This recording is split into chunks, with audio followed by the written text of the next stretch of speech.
Hello everyone, welcome back to Lucky Loaders 15, and in this video I'm going to be previewing the Cambridgeshire, the big famous handicap at Newmarket, over a mile and 1 furlong for tomorrow's race, and I'm going to be going through a few stats and facts and giving you my top 5 selections for the race this year, and hopefully I can point you in the direction of a winner. So looking through the Roll of Honour in recent years, always a good starting place this is to look at the record in favourites, and the record of favourites in this race is not great. They've only had one favourite in the last 10 years win this race, and that was back in 2013 with a horse called Educate for Ismail Mohammed and Johnny Murtagh. So favourites don't have a strong record in this race. Last year there was a bit of a surprise outsider, one Dolphin Vista for Martin Mead and George Wood. That horse actually has gone on to do some good things, especially in the last few weeks. You might have seen Dolphin Vista change hands to Rafe Beckett's and won a listed race over at Ayr. So there can be some good horses in this race, and you're kind of also probably always going to be looking for that horse that's unexposed, probably a group company horse running in a handicap. You want to be looking for some other quality. Also as well, looking at maybe what some of the top trainers are bringing to the yard. You've got Brian Meehan, Martin Mead, good shrewd trainers that have got maybe not the best horses in the world, and they haven't got loads of them, but they do occasionally get a few good horses on their hands. Also as well, the likes of Marcus Tregoning, another kind of trainer, maybe one that just goes under the radar, but the big names have won it in recent years too. You've had the likes of Richard Fahey and also as well John Gosden. So anyone really can win this, and to be honest, when we look at the race in a little bit more detail, you will find it's just a bit potluck in this race. But like I said at the top of the video, hopefully I can point you in the direction of a winner. Also as well, 3-year-olds do have quite a good record in this race. They've won it a few times over the years, and they're always going to be getting age allowances, things like that. So that will always help their cause. But looking through the race this year, if we going to look at some of the principles, I thought it was quite wide open. Really, Kinran for me, he's been very well punted off the boards.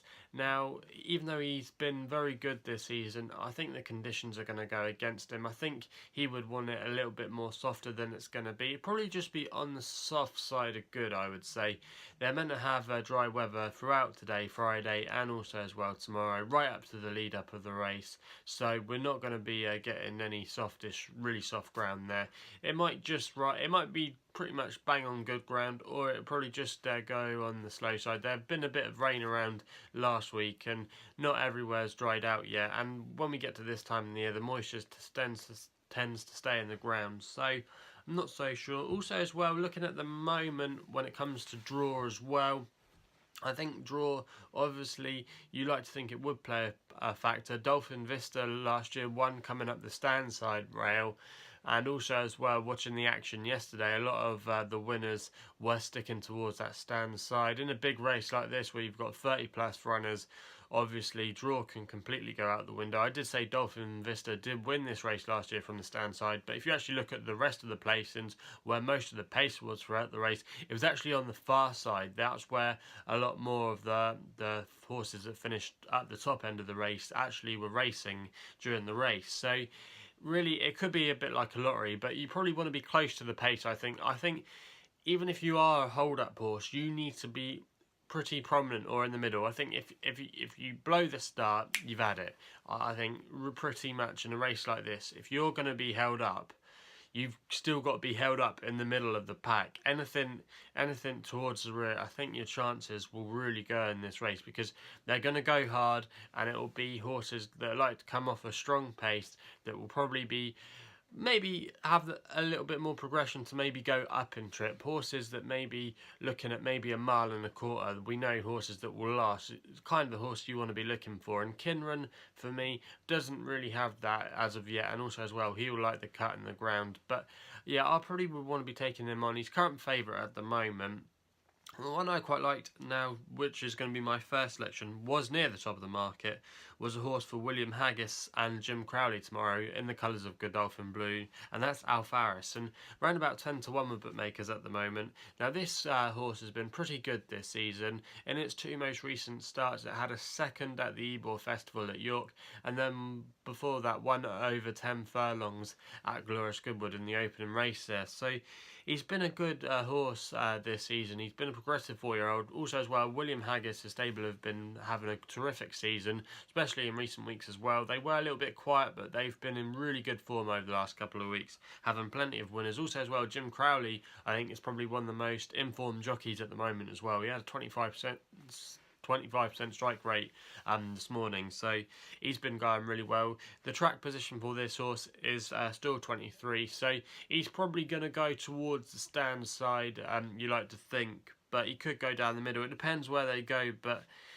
like I said earlier, anything really with the draw could come out of this race, but I would probably rather prefer my horse to be towards the stand side, I would say. I think that's where they're quite likely to go, or to head towards anyway, because I think it's just slightly faster over there, even though they always seem to say, well, there's no bias, but I think you'll probably see again today, if you watch the racing on Friday, look at where they go. I think they'll probably come down the stand side. So Alfarris is probably towards the right end of the track, so I think he'll have a strong hand in the race tomorrow, and probably will be there or thereabouts come the end.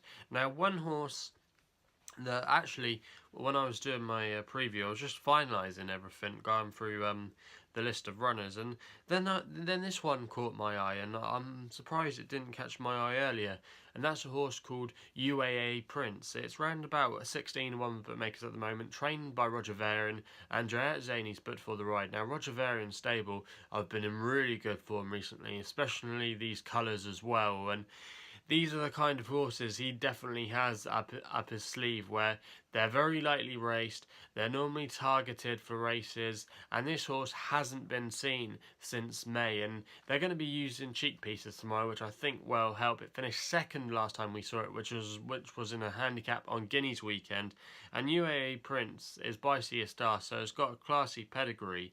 And in recent last couple of weeks, Roger Varian has had a few winners like this. The likes of Your Time Is Now is going to be running today in these colours. Also as well, Shaker Raker. He's got a few horses that are off tempting handicap marks, and I think UAE Prince could be quite well in here.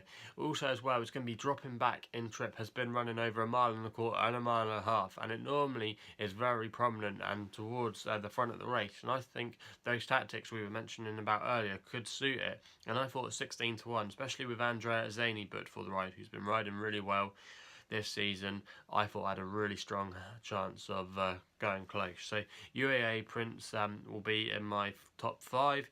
We then go for my third selection here with a horse called Afaak. Now this one is trained by Charlie Hills. Dane O'Neill is booked for the ride, round about 20-1 shot bookmakers at the moment, drawn in still 6 tomorrow, which means it will be on the far side of the track, but like I said last year, there was quite a lot of pace on that side, and a lot of the horses that finished towards the 4 of the race actually did come in that area of the track. Trained by Charlie Hills, like I said, who's been having a bit of a resurgence in recent weeks. His stable have been going quite well. Also as well, this horse has been running well in some big handicaps. Second in the Silver Cambridgeshire last year, which is over the course and distance, so not a bad effort there. Also as well, finished good second place in the Royal Hunt Cup.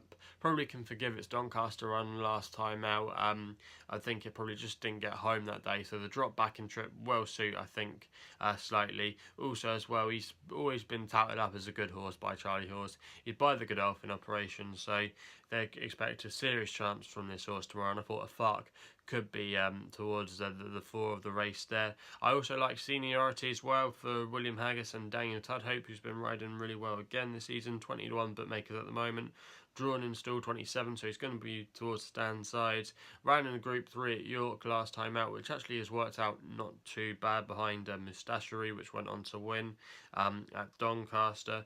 Also as well, it won a handicap at Glorious Goodwood in pretty good style. Also is one of those horses that I kind of mentioned about that should be not at the front of the race, but he should be handy. And yeah, if he's anywhere near the front of the race tomorrow, towards the end of the race, I think he'll see it out and he'll be there or thereabouts as well. Then another horse I like here, probably my bit left field selection, and maybe going against one or two little things I have said about the draw about the sand sides, is Euro Nightmare for Martin Harley and Keith Dalglish. Now I thought this was an interesting contender. Having run in listed and group races with some credit, has won a listed race this year, and this horse actually is going to be drawn in stall 1 tomorrow. But I just thought if it could get off to a good start, it likes to sometimes front run, and if they go from the front, it might grind it out compared to the rest of them. Has been running over further as well, so the drop back in trip is a really interesting move, and I think its stamina could definitely come into play. There's a few horses definitely in this race that are going up in trip, and we don't know if they will last it. So I think it's probably more better to go with something that possibly has won over further and is dropping back in trip, because you know that it's only going to be outpaced. If it's not going to win, it should definitely stay the trip and shouldn't be too far beaten. So really, I thought Euro Nightmare tomorrow at 40-1 could be a bit of a left field choice, but with 8 places tomorrow with bookmakers such as Sky Bet, and there'll be definitely a lot of other bookmakers offering multi places, definitely shop around, definitely have a couple of each way selections. But yep, that's going to be my top 5, and from those, in the order that I'm going to put them for, I'm actually going to go UAE Prince is going to be my winner. I'm going to go second for Alfarris. I'm going to go in 3rd place Seniority, 4th Afaak, and then in 5th place Euro Nightmare. That would be my top 5 for the race tomorrow. So yep, that's the order. Hopefully we can have some good runners from those selections, and hopefully, you never know, we might find the winner in this tricky race. So I hope you may take 1 or 2 of these selections on board and you might do them, and hopefully I can find you the winner. If you haven't done so already as well, please hit the subscribe button to my YouTube channel for more big race previews, for more betting videos as well. So please subscribe to the YouTube channel if you haven't done so already. You can also follow me on Twitter as well. My handle is @LuckyLoaders15. That's all I've got to say. Please gamble responsibly, and we'll be seeing you soon.